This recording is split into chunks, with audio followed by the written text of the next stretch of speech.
This is recording 1A, B, C to accompany instructional recordings 1A, 1B, and 1C for Section 7.4 of Unit 7, Chapter 7 in Mathematics 2200.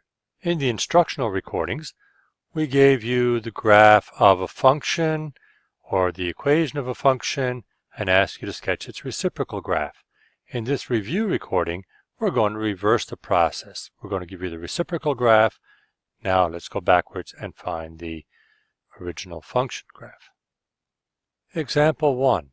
The graph of y equals 1 over f of x is shown. In other words, this is the reciprocal graph. Which graph best represents the graph of y equals f of x, the original function? First off, vertical asymptote, that's located at the x-intercept of the original function y equals f of x. So it has to have an x-intercept at x equals -2. Well, both C and D have an x-intercept at x equals -2, but they also have other x-intercepts. So that they get ruled out. There's only one x-intercept for our original function. So I'll put a point there just to represent the x-intercept of the original function. Next, we look for the invariant points. Recall that invariant points occur when the y values are either 1 or -1. So I'll use this horizontal line first. Let's put it through y equals 1. So I have an invariant point right here when the y value equals 1. So there's one right there. And we have another invariant point when y is at -1. So I'll move my line down to -1. And I can see I have an invariant point right there.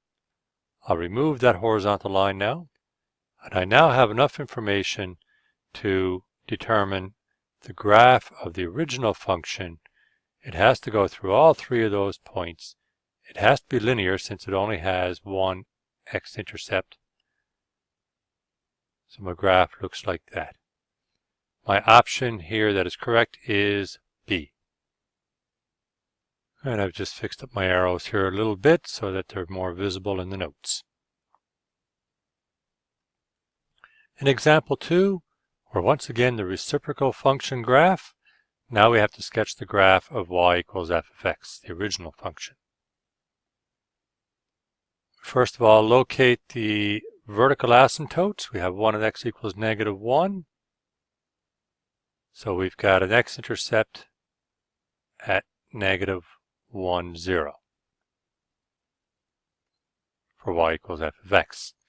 And we have another one at 5, 0.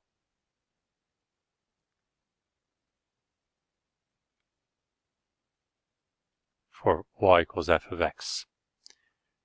Next, we'd like to look for invariant points.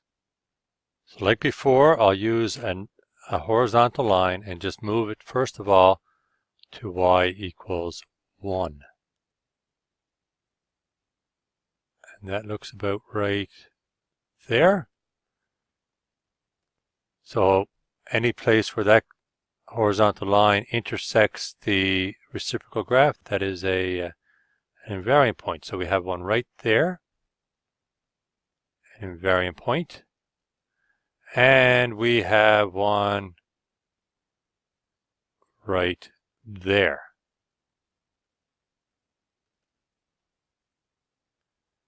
Next, I move my horizontal line down to y equals -1 and look for any place it crosses the reciprocal function.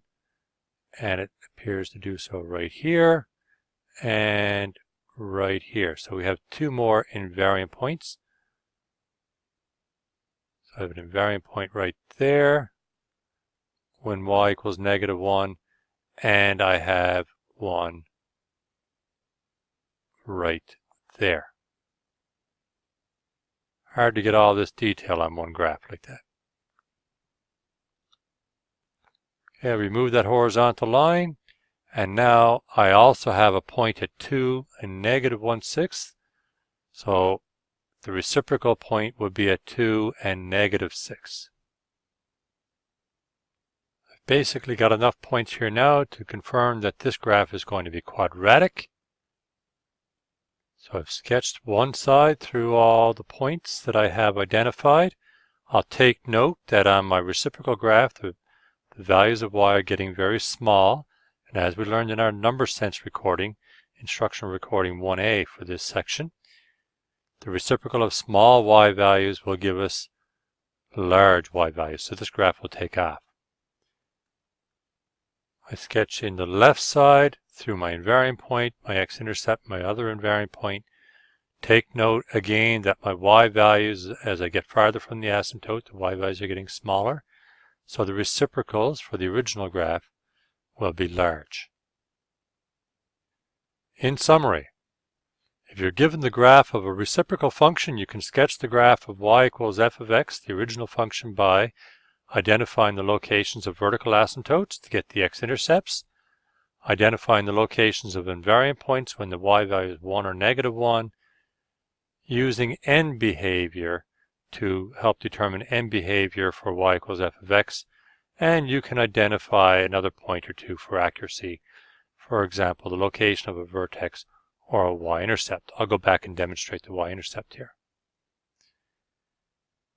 So for example, with this graph, the y-intercept appears to be around, somewhere around negative 1/4 or so, maybe negative 1/3. So we'd expect our y-intercept for our y equals f of x to be around -3 or -4. Probably around -3 seems to be reasonable here. Again, it's all about estimation.